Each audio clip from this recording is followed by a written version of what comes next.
gigantic. You take those two stories, just the nuclear energy for space and how that will ripple through everything, and then just the school choice stuff that's springing up everywhere and like lots of little flowers. Those are transformative. Golden age? Almost. Almost.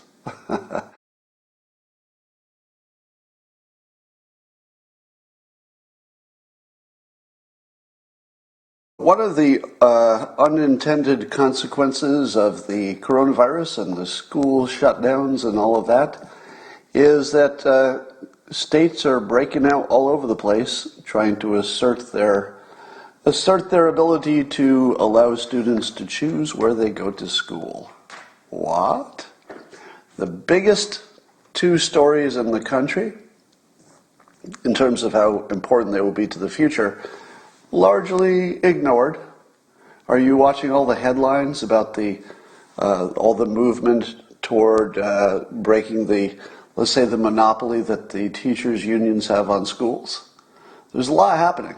A lot of states moving forward with saying, hey, let's propose at least funding the students. So lots of action, lots of proposals. Imagine if school choice could become realer, so that you have real school choice for everybody. That would solve most of our problems. It would take a big bite out of systemic racism. Let's say every kid gets a good education, or can. That takes a lot of problems away, right? And it's the teachers' unions that prevent that good thing from happening. But they're having a lot of problems now because they're keeping the schools closed. And I would guess this will lead to less support for teachers' unions and more support for choice. So that's a gigantic story if it goes the right way. Gigantic. Transforms the country, protects us forever. I mean, it's really big.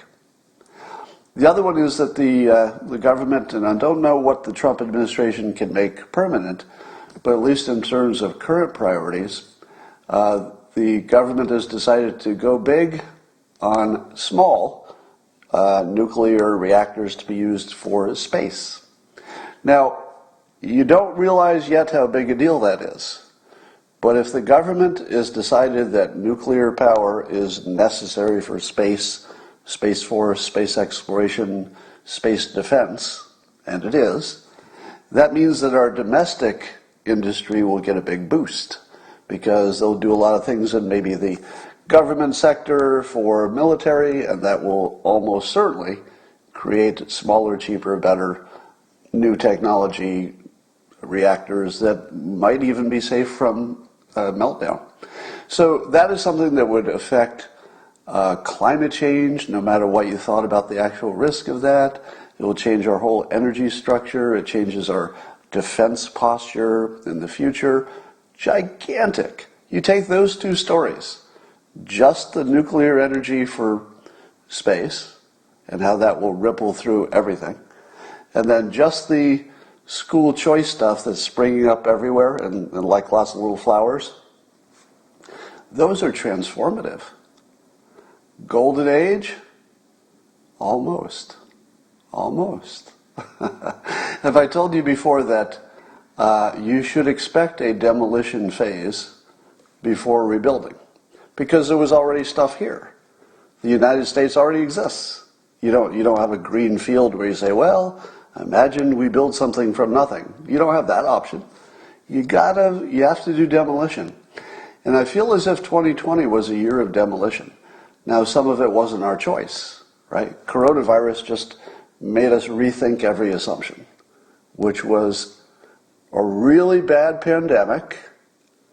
But what is the unintended consequence, if you will, of rethinking every assumption? It's really good. It's really, really good. Like, really, really so good you can't even wrap your head around it. The pandemic is nothing but bad in terms of what it's doing to us at the moment. But making us rethink from scratch every assumption about commuting, what is the nature of school, how do we interact, do we shake hands, I mean, just everything. medicine, how we deliver medicine, how we make vaccines. I mean, a lot's changed, but we're still in the middle of the fight. So when you're in the middle of the fight against the pandemic, that's where your concentration is. But if you just took a moment, just take a moment to just rise above it a little bit, look at it from 35,000 feet, just get a little distance from it, there is something amazing that is forming. Now, are there also bad things that we have to watch out for that are forming? Oh yeah, there are. Oh yeah. But we'll talk about that too. It's all optimism today. I'm feeling good about America.